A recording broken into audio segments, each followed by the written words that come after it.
Trust me, Grandpa, please." Olivia's urgent whisper cut through the music and laughter. Seconds later, I realized what was really about to happen upstairs and why my family would never be the same. Before we begin, I invite you to settle in and listen closely, a quiet moment for an old man's story, told in his own words. I'm Walter Bennett, and tonight I want to share with you how a simple family birthday changed everything I thought I knew about trust. The last of the evening sun bled through the maple trees as I parked outside Eric's house, my son's tidy suburban home glowing with strings of white lights and the soft hum of a party already underway. I sat for a moment behind the wheel, steadying my nerves with a deep breath. Birthday parties weren't new, a tradition in the Bennett family, even if the faces around the table had changed over the years. But tonight felt different. There was a pressure in my chest, a sense that something vital had shifted beneath the surface. I grabbed the gift bag from the passenger seat, a bottle of whiskey Eric would never appreciate, and made my way up the front walk. Laughter spilled out from the open windows, but even from outside, I could sense the tension shimmering underneath. Maybe it was the way Samantha's voice carried, a little too crisp and bright, as if she were playing hostess for strangers rather than family. Eric greeted me at the door with a grin that didn't quite reach his eyes. "Dad, you made it! Come on in, everyone's waiting." He clapped me on the shoulder, guiding me inside with a little more urgency than usual. The living room was transformed. Balloons, banners, a spread of food that looked like it belonged in a magazine. Samantha floated from guest to guest, her laugh just a little too high, her glances darting around the room, calculating. Olivia was tucked in the corner, thumbing the edge of a paper plate, her face pale and drawn. She looked up as I entered, meeting my gaze for a split second before ducking her head. The house felt crowded and yet oddly hollow. I said hello to friends and neighbors, exchanged the usual small talk, but beneath the surface, my skin prickled with unease. Eric busied himself pouring drinks, checking his phone, keeping a careful eye on Samantha and the guests. The two of them shared a whispered conversation in the kitchen, glancing over at me just a beat too long. I tried to focus on the celebration, but the laughter seemed brittle, the music just a little too loud. Even Olivia, usually the life of any family gathering, seemed withdrawn, her hands trembling as she picked at her food. At one point, Samantha breezed by, pressing a glass of wine into my hand. "You must try this, Walter. It's Eric's favorite," she said, her smile wide and practiced. I nodded, forcing a smile back, but something in her eyes made the hairs on my neck stand up. Then, as the cake was brought out and voices joined in a half-hearted rendition of "Happy Birthday," Olivia slipped quietly to my side. She didn't look up, just pressed her small hand into mine. Her palm was clammy and her grip trembled. "Grandpa," she whispered, her voice barely audible over the chorus and clinking glasses, "please don't eat or drink anything here. We need to leave, now." For a moment, the world seemed to freeze. I stared down at my granddaughter, heart pounding, the warning ringing in my ears louder than any song. In that instant, I knew this was no ordinary birthday party. The noise from the party faded behind me as I stepped out onto Eric's back porch, craving a moment of quiet. The cool Portland air carried the scent of new grass and distant rain, and for a few seconds I let myself believe that maybe this was just a normal night, a normal birthday. But the unease wouldn't leave my chest. I wasn't alone for long. The door slid open and Eric stepped outside, his silhouette tense in the porch light. He closed the door behind him, shutting out Samantha's laughter and the clink of glasses. For a moment, we just stood there, the space between us heavy with things unsaid. "Dad, can we talk?" he asked, his voice low and urgent. I nodded, bracing myself. I knew this tone, the way he waited until the world was quieter when I was off guard. "Of course, son. What's on your mind?" He took a breath. "I know things haven't always worked out, but I've got something lined up, a real shot this time, not like before. It's a property syndicate, small group, huge upside. I just need a little help to get in." "How much is a little help, Eric?" He hesitated, then rushed the words. $75,000. That's just for the buy-in. Dad, I've run the numbers. I've done my research. This is different. I studied his face, searching for the boy I remembered, the one who used to build tree houses in our backyard, who once brought home stray dogs and tried to nurse them back to health.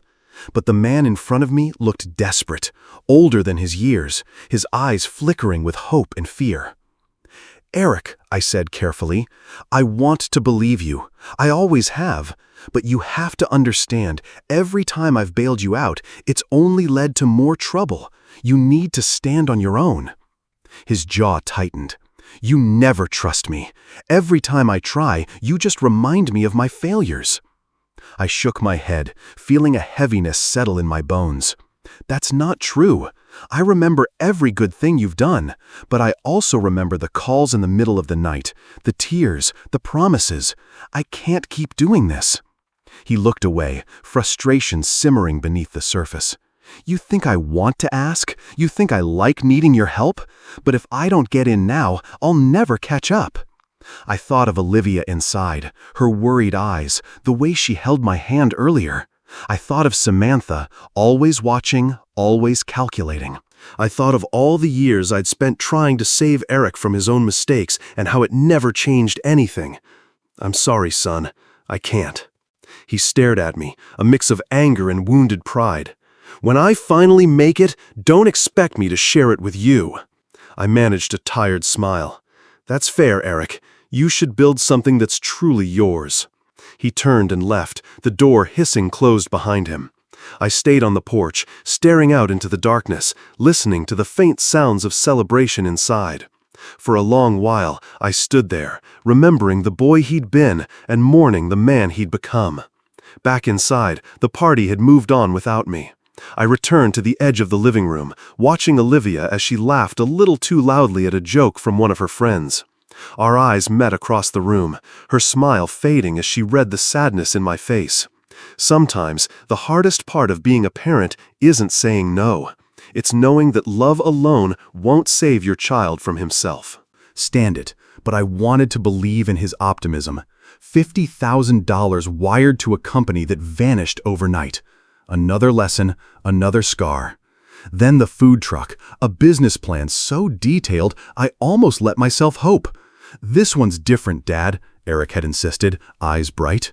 I'd co-signed the loan, met his partner, ignored my gut when background checks came up thin. 93 days later, the truck was gone, the partner gone, and Eric left with little more than apologies. Each file told the same story, my willingness to rescue him, my stubborn hope that this time would be different. And each time, the pattern repeated. Eric's optimism, my hesitation, my eventual surrender. Each time, I told myself I was doing the right thing, but the weight in my chest said otherwise. I placed the folders in a neat stack, staring at the names and dates. How many times could a father save his son before realizing he was just postponing the fall? I wondered, not for the first time, if my help had only made things worse. A faint tap at the window startled me. Rain had started to fall, tapping softly against the glass. I looked out into the darkness, seeing only my own reflection and the blurred lights from the street.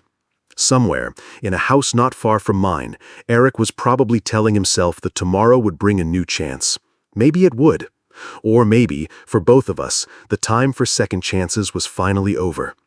I turned off the lamp and sat quietly in the dark, listening to the rain, feeling the ache of too many memories. Sometimes, the loneliest moments come right after a crowded room. That night, when the last guest had gone and Eric's house fell silent, I drove home in the drizzle, headlights carving pale tunnels through empty Portland streets. My mind kept circling the conversation on the porch, replaying Eric's wounded pride and the echo of Olivia's warning. The city felt colder than usual. Maybe it was just me, growing older, growing tired. I let myself into my own quiet house. The familiar creak of the floorboards, the tick of the hallway clock, the scent of sawdust and old books. These things should have comforted me. Instead, they felt like the background of a life slowly shrinking. I set my keys on the kitchen counter, shrugged off my jacket, and wandered into my study. The lamp on my desk threw a warm pool of light across the piles of paperwork waiting for me, but I was drawn, as I always was on nights like this, to the bottom drawer. Records, bank statements, a lifetime of ledgers. Most people keep photo albums to remember their children's milestones. Me, I kept folders, each one labeled in my careful block lettering. Eric Miami, 2014. Eric Crypto, 2017. Eric Food Truck, 2019. I pulled out the oldest file, the edges soft from handling, and flipped through yellowed contracts and faded emails. Miami condos, the first big dream. I remembered Eric's excitement, the way he'd laid the glossy brochures across my dining table, convinced he'd found his ticket to a better life. I'd written the check, trusting the hope in his voice more than my own business sense. 3 months later, foreclosure notices arrived. Money gone. Trust cracked. Eric promising to pay me back as soon as things turned around. They never did. I moved to the next folder. Cryptocurrency mining, the future, he'd said, showing me videos of blinking servers in some distant warehouse.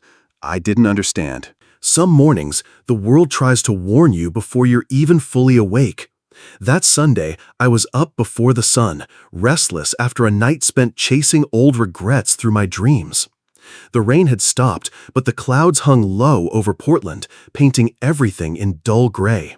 I made coffee, savoring the silence, hoping a routine would settle my mind. I'd planned to spend the morning organizing my garage, a small act of control in a week that had left me feeling powerless. But when I stepped outside, the first thing I noticed was the way my Honda sat lower than usual, almost slumped on its haunches like a wounded animal. A knot tightened in my gut. I walked around the car, steam from my coffee mug curling into the chilly air, and crouched down to inspect the front tire. The rubber was completely flat. So was the one behind it. I moved to the other side. Same story. All 4 tires deflated.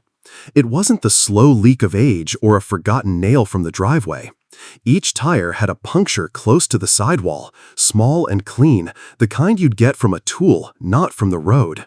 I ran my finger along one gash and found the culprit, a roofing nail, the kind I kept in a jar on my workbench for emergency fixes. For a moment, I just stood there, the mug cooling in my hand, watching the light creep across the empty street. The neighborhood was quiet. No kids, no dogs, no early joggers. Just me and 4 ruined tires. I called Officer Carla Ramirez, the patrol cop who covered our neighborhood.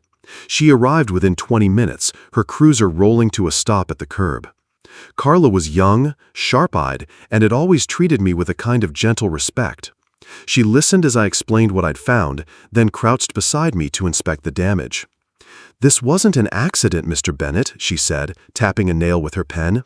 "All 4, same spot, same depth. Someone did this on purpose." She asked if I'd had any disagreements lately, anyone who might want to send a message. I hesitated. It felt wrong, even now, to say my own son's name. "Just the usual family stress," I said quietly. "My son's been having a hard time." Carla nodded, jotting notes in her pad. "I'll file a report, we'll keep an eye out. Might want to check your security cameras, if you have them." I thanked her and watched as she drove away, her taillights disappearing into the gray morning. I stood in the driveway, coffee now cold, and let the ache settle in. The evidence was clear. This was no random act. Someone wanted to hurt me, or at least send a message. I looked up at the house across the street. Mrs. Carter's curtains twitched, then fell still. She'd been up early, as always, sitting by her window with her tea. I wondered how much she'd seen. Back inside, I called the tow truck, then sat at the kitchen table, staring at my phone, my mind replaying the events of the last week. Eric's anger, the party, Olivia's warning. The memory of his voice, "You'll regret this, Dad," rang louder now than it had in the dark. For the first time, I allowed myself to put the pieces together without making excuses. Sometimes the hardest truths are the ones you already know deep down. As the morning wore on and the neighborhood woke up, I realized the line between family and stranger can vanish in a single night. All it takes is one nail, one betrayal, to change everything. It's strange how quickly suspicion can take root, even in the soil of family. That afternoon, as I waited for the tow truck to haul away my crippled car, I found myself staring out the window at Mrs. Carter's house. Her curtains fluttered again, and for a moment I caught her silhouette, thin, dignified, backlit by the soft lamplight of her living room. She'd lived across the street for decades, seen the rise and fall of more families than I cared to count. After lunch, I dialed Eric's number, my thumb hesitating over the call button. There was a time when I'd have called to ask for his help with a flat tire, when the idea of accusing him of anything worse would have felt absurd. But trust, once cracked, never fits quite the same. Eric answered on the third ring. "Dad, everything okay?" I kept my voice as even as I could. "Someone slashed all 4 tires on my car last night. Officer Ramirez said it was deliberate." A pause. "That's awful. Probably some kids, right? Spring break and all." "All 4? Same spot? With roofing nails?" I said, watching for any tremor in his voice. "You didn't see anything when you left the party?" He hesitated, just for a heartbeat. "No, Dad. I drove straight home. You know I'd never. I mean, who would do something like that?" The old ache in my chest throbbed. "I'm just trying to understand, that's all." He let out a frustrated sigh. "Look, I know things have been tense, but I'm not out to get you, Dad." We exchanged a few more words, formal, stilted, the way strangers might talk at a bus stop, and then he hung up, leaving a silence that rang louder than any accusation. I sat at the table, tracing the rim of my coffee mug, when a knock sounded at the door. Mrs. Carter stood on my porch, wrapped in a faded blue cardigan, her hair pulled back in its usual neat bun. "Walter, I hope I'm not interrupting," she said, her voice gentle but purposeful. "Not at all, Jean. Please, come in." She settled into my kitchen chair, hands folded around a mug of tea I brewed out of habit. For a moment, we talked about the weather, her garden, the price of eggs, but I could see the worry flickering in her eyes. "I saw Eric last night," she said finally, her words careful and clear. "It was late, maybe close to midnight. He walked around your car, stopped at each tire. I thought maybe he was just checking on something, but it seemed odd." A chill ran down my spine. "You're sure it was Eric?" She nodded. "I've known that boy since he was little. He was wearing that old Seahawks jacket, the one he always wore in high school." I closed my eyes for a moment, letting the truth settle. Here it was, spoken plainly, stripped of all the hopeful denials I'd offered myself. Jean, Mrs. Carter reached across the table and squeezed my hand. "I didn't want to meddle, but I thought you should know. Family or not, you deserve to be safe." "Thank you," I whispered, "for telling me, for watching out." She gave me a sad smile. "Sometimes, Walter, protecting someone means telling them what they don't want to hear." After she left, I opened a new page in my notebook and began writing down every detail I could remember. Dates, times, words spoken, looks exchanged. The old habit of record-keeping returned, this time not for business, but for survival. By sundown, the evidence was no longer just suspicion, it was fact. My son had crossed a line, and there was no easy way back. Some invitations arrive wrapped in warmth, but this one felt more like a summons. 2 days after the tire incident, Eric called me in the late afternoon. His tone was unusually bright, the sort of brightness that always made me wary. "Dad, why don't you come over for dinner tonight? Just family. We'll keep it simple. Olivia's been asking about you, and Sam's making her famous roast. Let's put the last week behind us." I hesitated, looking at the empty coffee cup in my hand. Part of me wanted to decline, to keep my distance until I could sort out my thoughts. But another part, a stubborn, old habit, wanted to believe that maybe my son was reaching out for reconciliation, not retribution. "Sure," I said finally. "I'll be there at 6. The drive to Eric's house felt longer than usual. I rehearsed a dozen versions of the conversation I might have with him, each ending with some fragile hope of understanding. But as I pulled up to the curb, I noticed the lights blazing in every window, the front walk swept clean, the air sharp with the scent of something rich roasting in the oven. Samantha greeted me at the door, her smile wide and practiced. "Walter, we're so glad you could make it. Come in, come in. Olivia's setting the table." Inside, everything gleamed. The dining room was laid out with the good china, crystal glasses sparkling in the overhead light.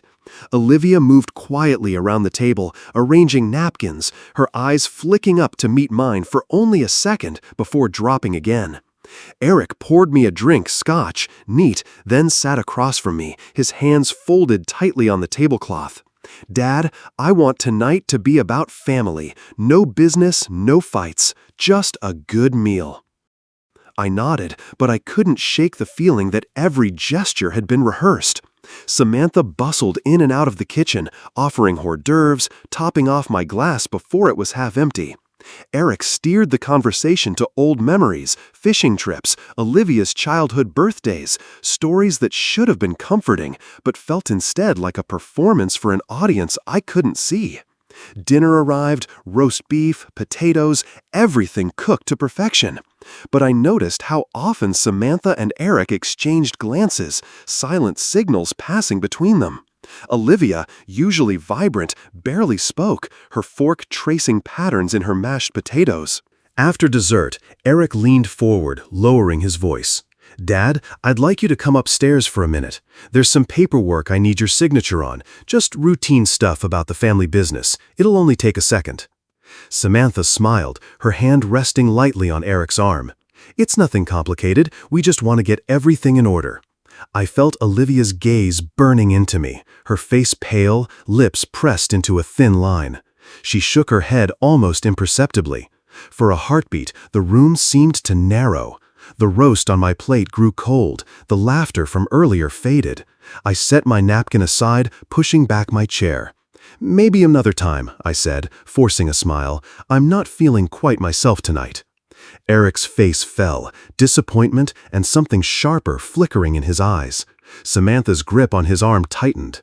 Olivia let out a breath I hadn't realized she'd been holding. I stood, thanking Samantha for dinner, and glanced down at Olivia, who met my eyes with silent relief. I knew I'd done the right thing, but the sense of danger lingered, as real as the chill that crept up my spine as I stepped out into the night. Night in Portland always seems quietest after a hard decision.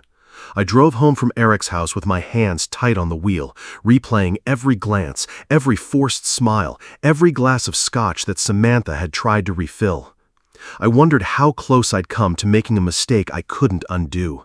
The streetlights painted long shadows across the dashboard, and for a while it felt like every mile put a little more distance between me and the danger I'd just left behind. Just as I parked in my driveway, my phone vibrated. Olivia's name flashed across the screen. I answered, trying to keep my voice steady. "Are you home?" Her voice was barely above a whisper, thick with worry. "I just walked in the door, sweetheart. I'm fine." There was a pause, and I pictured her in her bedroom, phone pressed to her ear, heart pounding just like mine. "Grandpa, I have to tell you something. Mom and Dad, they planned tonight for weeks. They wanted you to come for dinner, to drink, to get comfortable. The paperwork upstairs, it wasn't routine. They were going to have you sign over your share of the business. I heard them talking about it." The words hit harder than any accusation. "You're sure?" "I was in the hall. They said you were too stubborn, but with enough wine, you'd sign anything.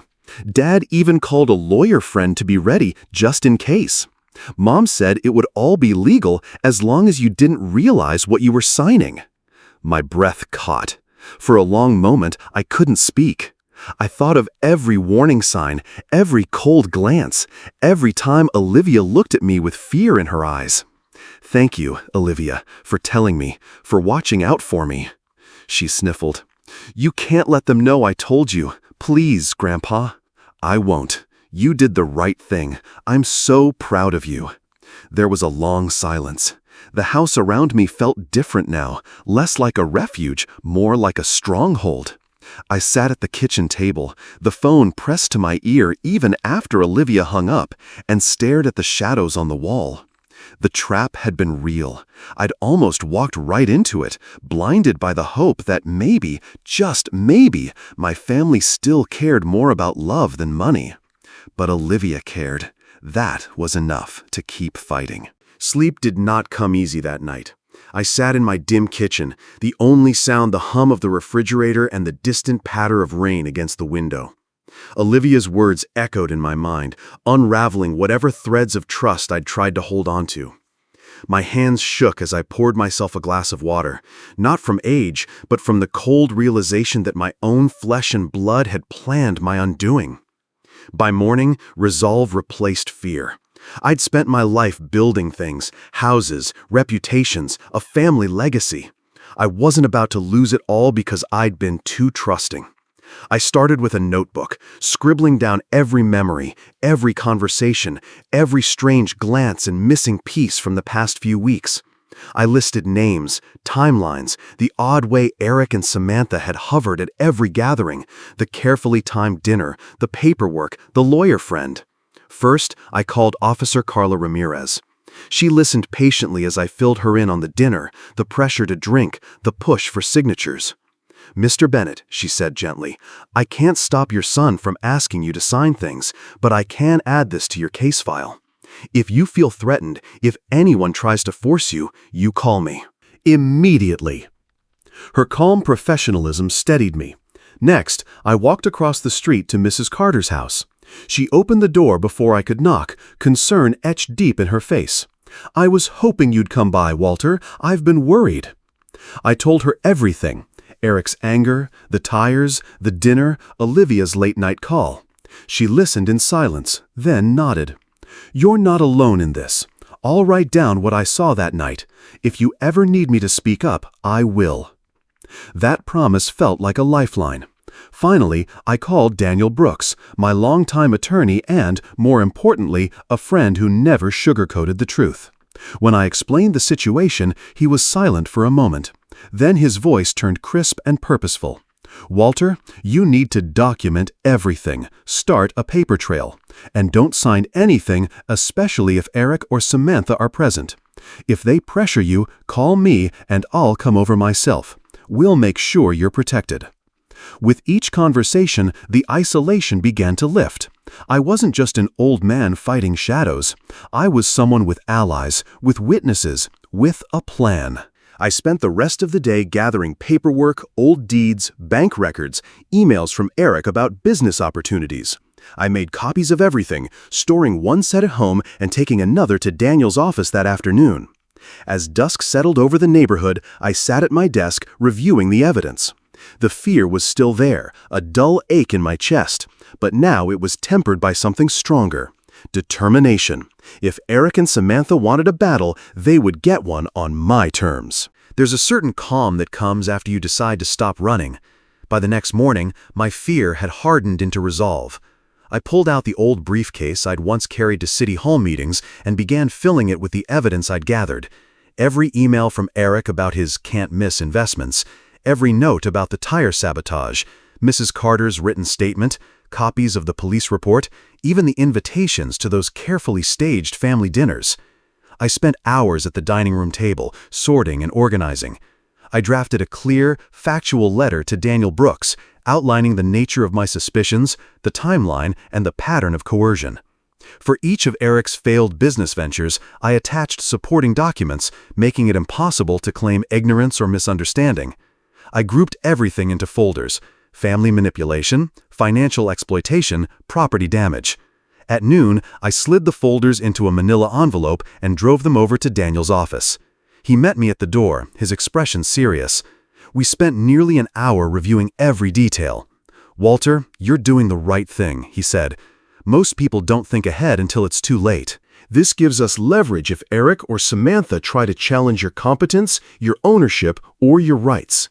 Leaving Daniel's office, I stopped at the post office. There, I prepared 3 more thick envelopes, one to the board of directors at Bennett Construction, one to the local business association, and one, anonymously, to Samantha's compliance department at her financial firm.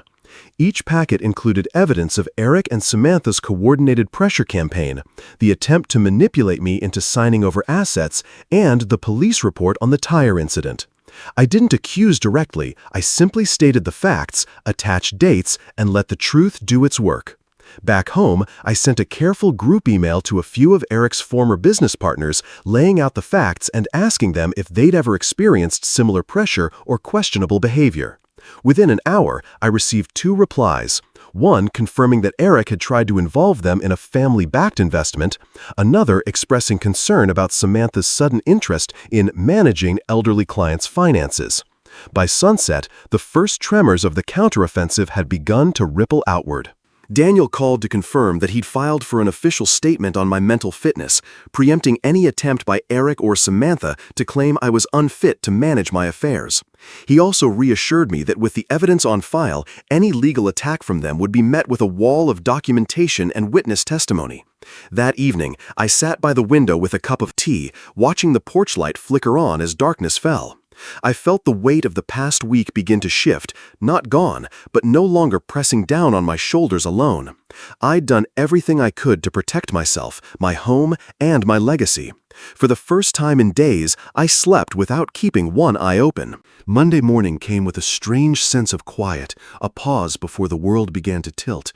I stood by the kitchen window, cup of coffee in hand, watching the street outside.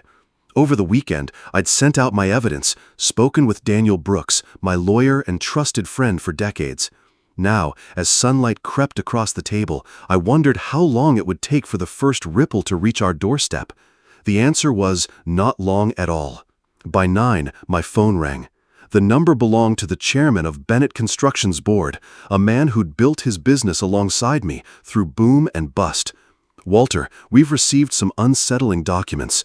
There are questions about Eric, about attempted fraud, the police report. Are you all right? Is the company safe?" I assured him that I was handling things, but his concern lingered in his tone. The company I'd poured my life into was now at risk, not because of my work, but because of my son's actions. Within an hour, an email arrived from the compliance department of Samantha's financial firm. Samantha, my daughter-in-law, had always been sharp, ambitious, sometimes too ambitious for her own good. The email was cold and formal. "We would like to schedule an interview regarding a potential ethics violation involving family financial transactions." The walls were closing in around her, too. Eric called before lunchtime. His voice, once so sure, was now tight and brittle. "Dad, what did you do? People are calling me, emailing Sam. You're ruining us. This is family." I let him vent, hearing the panic behind the anger. "You forced my hand, Eric. You tried to take what wasn't yours. I'm not letting anyone, family or not, destroy what I built." He hung up. The silence that followed felt like a verdict. Just after noon, Olivia arrived at my doorstep. A backpack slung over her shoulder, her hair pulled back in a nervous ponytail. She looked younger than her 18 years, but her eyes were resolute. "Can I stay for a few days, Grandpa?" she asked quietly. I just need some space from Mom and Dad." I welcomed her in, heart aching with both relief and sadness. Olivia was my granddaughter, Eric's only child. Lately, she'd become my strongest ally, the one person in this mess who had chosen truth over comfort.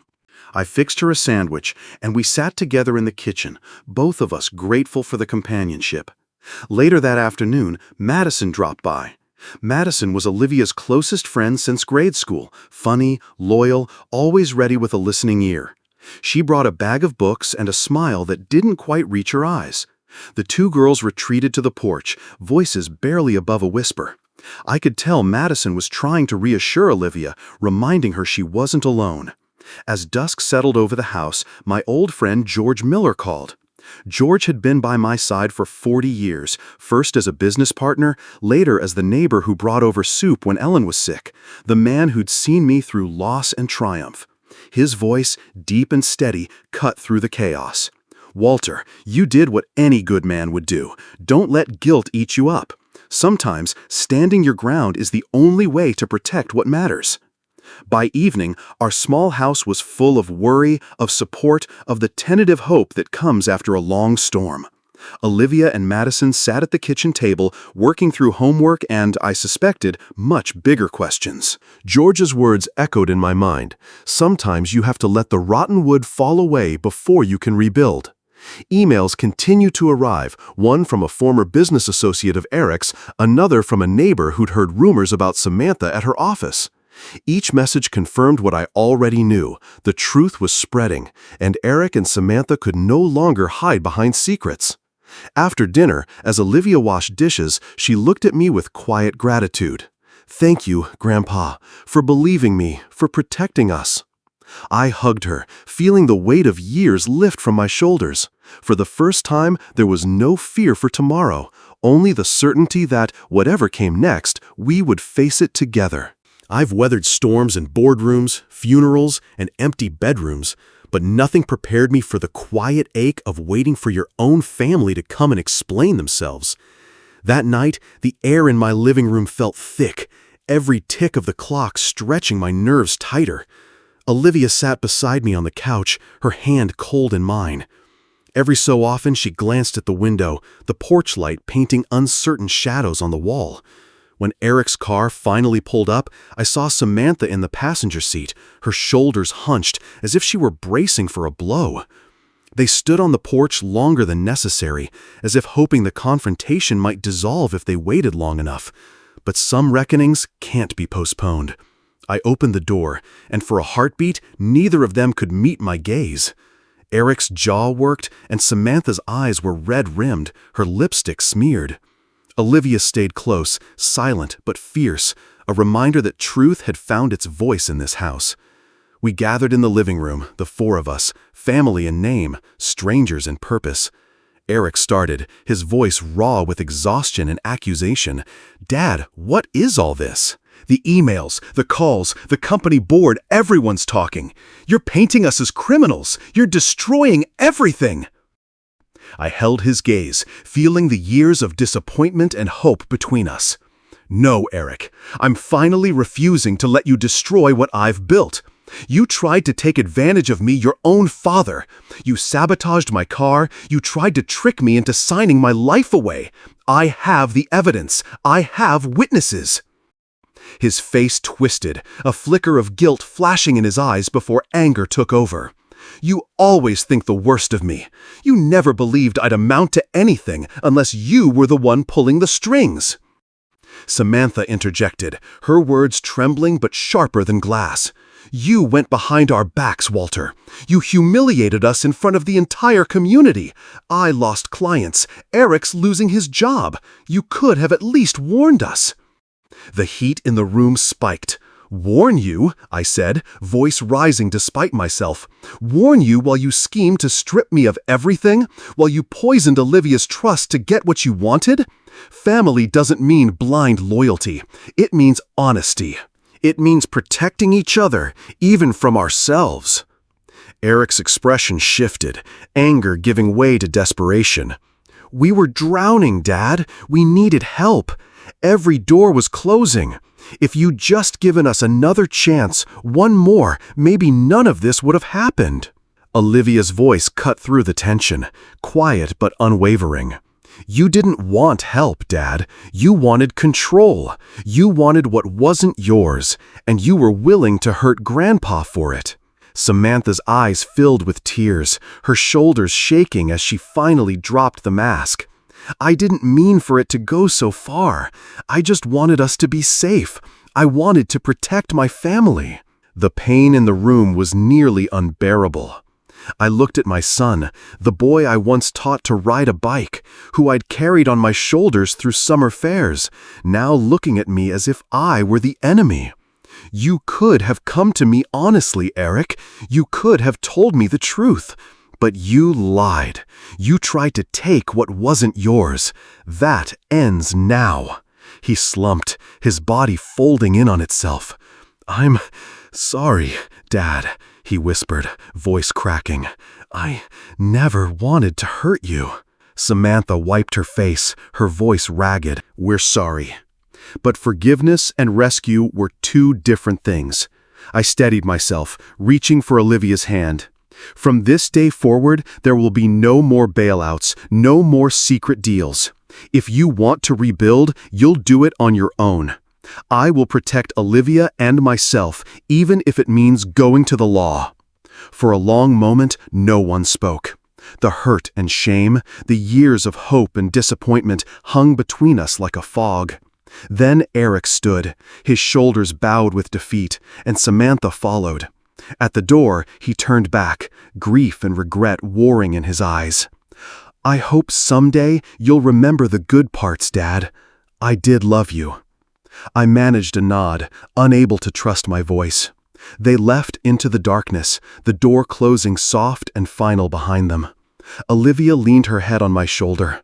"Is it over?" she asked, voice small but brave. I wrapped my arm around her, feeling the ache of loss, but also the first stirrings of peace. "For now, sweetheart, for now, we're safe. And we're together. That's what matters most." After the storm, there's always a silence, sometimes peaceful, sometimes heavy. That night, after Eric and Samantha left, the house seemed to breathe differently. I sat in the living room with Olivia, neither of us speaking at first. The air was thick with everything that had just been said, and everything we both knew would never be said again. I looked at my granddaughter, the worry lines on her young face, the way she kept twisting a strand of hair around her finger. She'd been so brave, standing up to her father, speaking truth when it would have been easier to hide. I realized how much she'd grown in the space of a single, terrible week. "Olivia," I said quietly, "I know this isn't the future you wanted. I wish things could have been different." She looked at me, her eyes shining with tears she refused to let fall. "I'm glad I'm here, Grandpa. I feel safer with you. At home, it was like I was walking on eggshells. I was always afraid Mom or Dad would find out I warned you." I reached across the couch and squeezed her hand. "You did the right thing. I'm proud of you. Proud in a way I haven't been proud in a long time." She gave me a small, grateful smile. "I just wanted to protect you. You're the only one who ever listens to me, the only one who never makes me feel like a burden." I thought about Ellen then, my late wife, Olivia's grandmother. She would have loved to see this moment, the two of us drawing strength from each other. Ellen always said family was built one honest conversation at a time. Later, Madison came by, knocking gently before letting herself in. She glanced between me and Olivia, then opened her arms. Olivia rushed to her, and for a while the two girls just held each other, letting the tears come at last. Madison had always been Olivia's anchor, her best friend since elementary school, the one who helped her through every heartbreak and every final exam. I was grateful for her presence now more than ever. "Thank you, Mr. Bennett," Madison said softly, "for standing by Olivia. Not every grown-up would do what you did." I shrugged, but my eyes stung. Sometimes the only thing you can do is tell the truth and let the pieces fall where they may. We sat around the kitchen table, eating leftover chicken and mashed potatoes.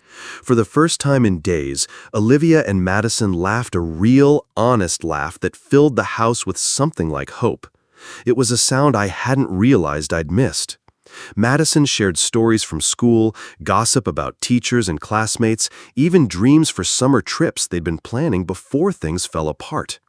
I listened, smiling, feeling the heaviness in my chest begin to lift.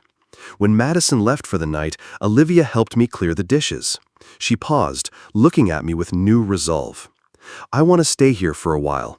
I want to finish the semester, maybe look for a summer job. Maybe I can help out around the house." "You can stay as long as you want," I said, voice thick. "This house is yours, too."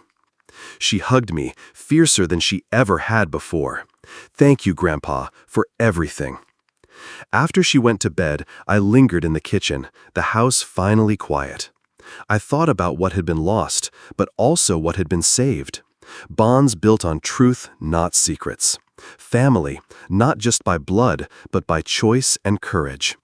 I looked out the window at the moon rising over the neighborhood, and for the first time in a long while, I felt something close to peace. There's a certain clarity that comes in the early hours, before the world's noise settles in.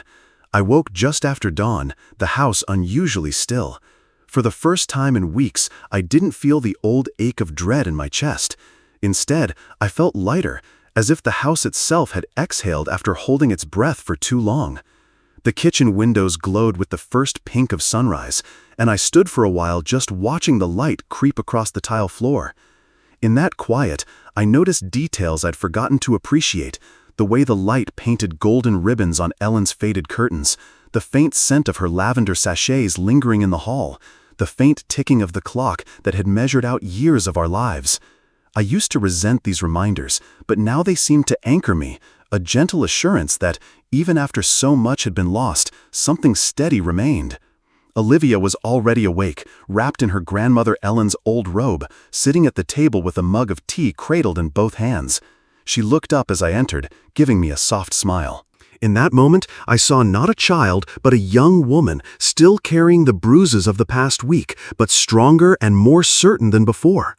"Couldn't sleep?" I asked quietly as I moved into the kitchen, the floor cool beneath my bare feet. She shook her head. "Too much on my mind, I guess. But it's not all bad thoughts. I feel different, like maybe things can actually get better from here." Her words lingered. There was hope in her voice, tentative but real. I poured myself a cup of coffee and joined her at the table. The steam curled between us, a fragile bridge across the distance we'd both felt in recent days. Outside, the world was waking up. Mrs. Carter's porch light flickered off. The newspaper landed with a soft thud on our driveway. Somewhere down the street, a dog barked and a baby cried, small reminders that life moves forward no matter what storms pass through. We sat in companionable silence, sipping our drinks, letting the peace settle in. For a while, we just listened to the rhythms of the house, the gentle hum of the refrigerator, the distant creak as the sun warmed the roof, the birds beginning their morning chorus. Eventually, Olivia. I thought about it for a long moment. Memories surfaced Eric as a boy, running through the yard with Ellen laughing after him. The night I brought Samantha home to meet the family for the first time. The day Olivia was born, Ellen's tears of joy. Then the harder moments. Shouting matches, slammed doors, the cold silence that followed betrayals. The years when I'd hoped every check, every second chance would change something. "Reg?" She nodded. "You already are," I said, reaching over to squeeze her hand. "You were braver than I ever was at your age. You chose honesty, even when it meant standing alone." Olivia smiled, the corners of her mouth trembling. I saw Ellen in her, the same stubborn chin, the same spark in her eyes. For a moment, I let myself. We spent the next. I told her stories about Ellen, about how her grandmother always. Olivia listened, head resting on her hand, eyes distant but bright. "I wish I remembered Grandma better," she whispered. "I feel like I'm just now becoming the person she wanted me to be." After breakfast, Olivia helped me in the garden. The air was. We took breaks to watch the clouds drift overhead. Later, as we sat on, Olivia leaned her head on my shoulder. The sun rose higher, warming our faces. I realized then that, as the neighborhood came alive around us, I felt a quiet pride. Not in the money I'd protected or the company I'd built, but in the bond I'd rebuilt with my granddaughter. We stayed outside until the sun was high, talking about everything and nothing. Olivia asked if I'd teach her how to. As I watched Olivia laugh and stretch beneath the wide Oregon sky, I felt grateful not for the avoidance of pain, but for the chance to grow through it, to find meaning after the storm. The house, the garden, the stories, these were all parts of a life, but Olivia was the living proof that the best parts endure. And as the breeze carried the scent of new blossoms through the open window, I closed my eyes and whispered a silent thank you to Ellen, to God, to the stubborn hope that even after betrayal, a new day always comes. Time has a way of softening the sharpest edges, though some wounds never completely disappear. After the storm of that spring, the Bennett house settled into a new rhythm, one built on honesty rather than avoidance, on simple routines instead of silent tension. It was as if the very walls had relaxed, breathing in the quiet that had finally returned. The neighborhood, too, seemed to recognize the change. In the early evenings, Mrs. Carter would wave from her porch, sometimes stopping by with fresh-baked bread or a jar of blackberry jam. Her visits always came with gentle conversation, sometimes advice, sometimes just a warm silence as we watched the world go by together. She'd tell Olivia stories about her own children, how she'd struggled to let them go, how she'd learned to forgive mistakes, both theirs and her own. It comforted me to see Olivia listen so intently, learning about resilience from someone who had lived so much longer than either of us. Madison visited often, bringing laughter and stories from campus, helping Olivia remember that life could still be bright and full of possibility. Sometimes she'd arrive with a new book to share, sometimes with nothing but a smile and a bag of cookies she'd baked in her dorm kitchen. They'd spend hours sprawled across the living room floor, planning summer adventures, talking about dreams and disappointments in equal measure. I'd listen from the other room, grateful that Olivia had someone her own age to remind her that the world was still wide open. Eric and Samantha faded from our daily lives. I heard through the grapevine that Eric had moved to a small apartment across town, taking on odd jobs landscaping, delivery driving, even a stint at the hardware store where we used to shop together for tools. It wasn't the life he'd imagined, but there was a certain relief in knowing he was trying, slowly learning how to stand on his own. Samantha's firm had completed their ethics review. She kept her license, but her ambitions had been clipped. She moved in with her sister for a while, and though we didn't speak, I wished her no harm, just the wisdom to find a better way forward. Olivia flourished in this new peace. Freed from the suffocating tension that had filled our home for so long, she poured herself into her studies, her laughter returning in small bursts that grew each day. She picked up a part-time job at a local bookstore, falling in love with the scent of old paper and the quiet hum of customers browsing for stories. She and Madison began planning a trip up the coast for the summer, a chance to see new places and build memories that belonged only to them. It was her first real taste of independence, and I saw her grow stronger, more joyful, as the shadows of the past finally receded. Some evenings, Olivia would join me in the garden, hands in the dirt, sharing her dreams for the future as we tended Ellen's roses. She'd tell me about her favorite authors, her hopes for graduate school, her fears about making new friends or losing old ones. Other nights, she'd curl up on the porch swing, lost in a novel or a phone call with Madison, her laughter drifting through the open window like music. Watching her, I felt a quiet pride. She was becoming her own person, and I had the privilege of witnessing it. For myself, I learned to cherish the quiet. I found comfort in the small rituals, brewing the perfect cup of coffee, tending the roses Ellen had planted years before, walking the familiar blocks as the sun set over Portland. I noticed details I'd once overlooked, the way the maple leaves glowed gold in the late afternoon, the distant sound of children's voices rising from the park, the gentle hush that settled over the neighborhood as night approached. George Miller would stop by now and then, his arrival always announced by a heavy knock and a laugh that filled the house. We talked less about business and more about life, about what it means to trust, to forgive, to let go of things you can't control. Sometimes we'd sit on the back porch with a couple of beers, watching the sky turn from blue to violet to black, sharing stories of triumph and regret. George had lost his wife years ago, and he understood the ache of absence better than most. "You know, Walt," he said one evening, "starting over isn't about forgetting. It's about letting your heart be open to what comes next, even after it's been broken." Sometimes, late at night, I'd feel Ellen's presence in the house, the echo of her laughter, the warmth of her hand on my shoulder. I'd remember her words, "Family is built, Walter, not by blood, but by the choices we make together." I finally understood what she meant. In the months since everything changed, I found myself talking to her, more quiet prayers, whispered confessions, silent gratitude. I hoped she'd be proud of the way I'd tried to carry her lessons forward, to choose kindness over resentment and hope over regret. The seasons shifted. Spring faded into summer, and the world outside grew lush and green. Mrs. Carter's hydrangeas bloomed in blues and purples, and the air was sweet with the scent of honeysuckle. Olivia celebrated her 19th birthday with a picnic in the backyard. Madison and a handful of friends gathered around a cake topped with fresh strawberries. I watched them from the patio, marveling at the simple joy in their laughter, the ease with which they moved through the world. Eric called once, quietly, asking after Olivia. There was no anger in his voice, just a tired kind of humility. "Tell her I'm proud of her," he said. "And thank you for not giving up on me, even when I made it impossible." We didn't say much more, but the conversation lingered with me, a small sign that maybe, someday, forgiveness would travel both ways. One evening, as summer crept in, Olivia and I sat on the porch watching the sky blush gold. She leaned her head on my shoulder.